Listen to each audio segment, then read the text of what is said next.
Hi Johnny, it's lovely Hi. to meet you. Nice to meet you, thank you. So the Rhyme Diary has got a little bit of everything in it. It's got goodies, baddies, it's got bromance, it's got comedy.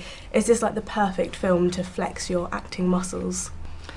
Well, I never thought about flexing my acting muscles, but I'll give it some consideration next time out.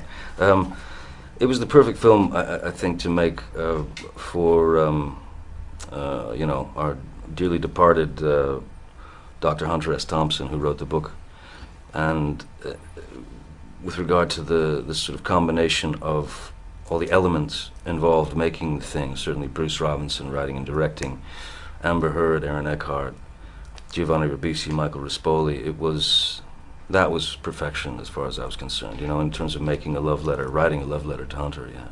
For the last Hunter S. Thompson film that you did, you stayed with him and you immersed yourself in his life. And if someone was to do the same with you, what would they find out about you? Yeah, that I like to dress up like a chicken. And just walk around the house. Nobody really notices anymore. I'm sure I've seen Brad Pitt do that. Yeah, no, I don't know. Hunter was very brave. He was very generous to give me that amount of his life, to let me sponge off him for such a long time. I don't know if I could do that. I'm not sure. I'm not sure I'm ready for somebody to come, sniffing around and trying to steal bits of my soul. And probably some of your belongings as well. Yeah, maybe a few belongings. You spend a lot of this film hungover. What is the, #1 Johnny Depp cure for a hangover? Oh, you must play through. Yeah? You must continue on, yeah. Without any help? Well, I mean, maybe a couple of aspirins or something, but then I think it's important to just go ahead and, hair of the dog, as it were. Excellent. What's your favourite hair of the dog? Whatever's necessary, really. It doesn't, well, I think, if you go into the arena of, let's say, some of our greatest writers, Charles Dickens, I think he had a sort of penchant for champagne in the morning. Why not? Why not? Sounds amazing. Yeah. Now, the Radio 1 listeners were really excited when they knew I was going to be talking to you, so we got a couple of their questions. Sweet. Natalie Chance asked, if you had to pick an actor to portray you, who would it be? If I had to pick an actor to portray me, who would it be? Let's see. I was asked something like this earlier, but here's what I think. Because I'm pretty ignorant when it comes to who's out there and who's I don't really know who anybody is, unfortunately. I don't watch much current cinema. But if there were a film to be made about my life, I would say the most interesting way to do it would be with dogs. Please tell me more. Just to have a dog play me, some clochard, some kind of, little savage street dog. I see you as like a Shih Tzu or something. A Shih Tzu? Yeah.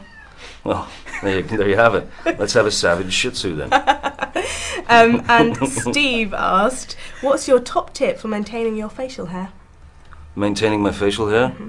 Well, the mere fact that I can't grow much is probably my top tip. I'm one of those who's not allowed a beard.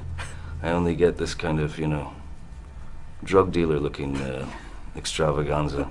Everything else is I've got 3 hairs here and about 7 over here. Nice. And a lot of our listeners kind of wanted to know, for some reason, if someone had a fight with someone else, who would win. So if, for example, Captain Jack had a fight with Edward Scissorhands, who would win? Captain Jack would kill him. He would absolutely destroy him.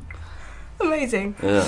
Now, you've been quoted as saying that that music is your first love. Yeah. And Radio 1 DJ Zane Lowe is doing like a masterpiece programme, and he does these every so often for bands and their albums. And he's doing Oasis's album, Definitely Maybe. So can you, I've heard that you're a massive fan of Oasis. Yeah. What did you first make of Definitely Maybe when it came out? Definitely Maybe was that the first one? Yeah, that was the first one. I thought it was a masterpiece. I thought the songwriting was brilliant. I thought that the production was brilliant. The vocals, everything. Guitar sound, obviously Live Forever is this anthemic kind of song that stays with you forever and ever. It's endless. It's still brand new. and that's really achieving something in music when you can, when it's still new, you know, 10 years, 15 years after the fact. And if you had to pick a tune from Definitely Maybe to play on Radio 1, which one would it be? Let's see. I think it would have to be Slide Away. Nice. Yeah, Slide Away. I was convinced you were going to say Live Forever after what you just said. Yeah, no, I'd play Slide Away.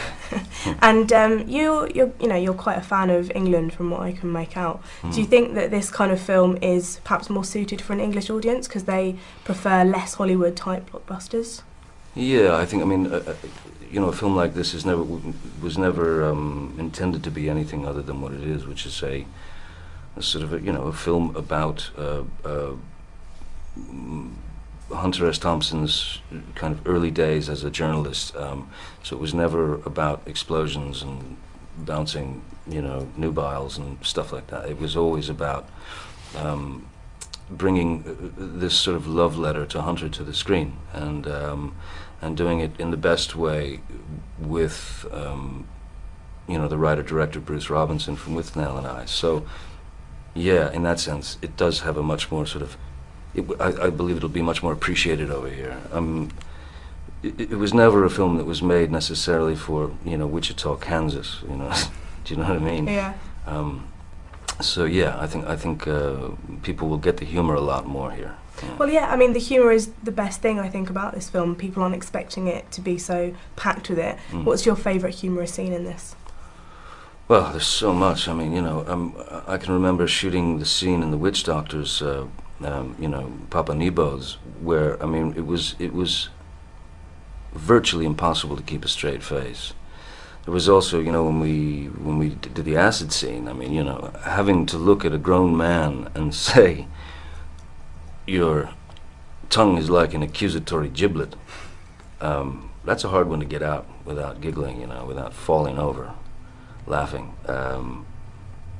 There's so many funny scenes in the film, so many strange moments that, yeah, too many to sort of mention. And finally, Johnny, La gente está muy loca. What happened? Just sing it, you know, you knew your Spanish like you in the film. Pretend you do. Yes, I'm with you. It was the #1 in England, and everyone kept saying, Johnny, la gente está muy loca. The people are going crazy, and everyone wanted to ask you that as well from Radio 1. They thought they were being original. It's very good. I'm going to have that tattooed to me later this afternoon. You ought to, I think Yeah, so. Thank will. you so much. It was so lovely to meet Thank you, darling. Cheers. Pleasure. Thanks. Real pleasure.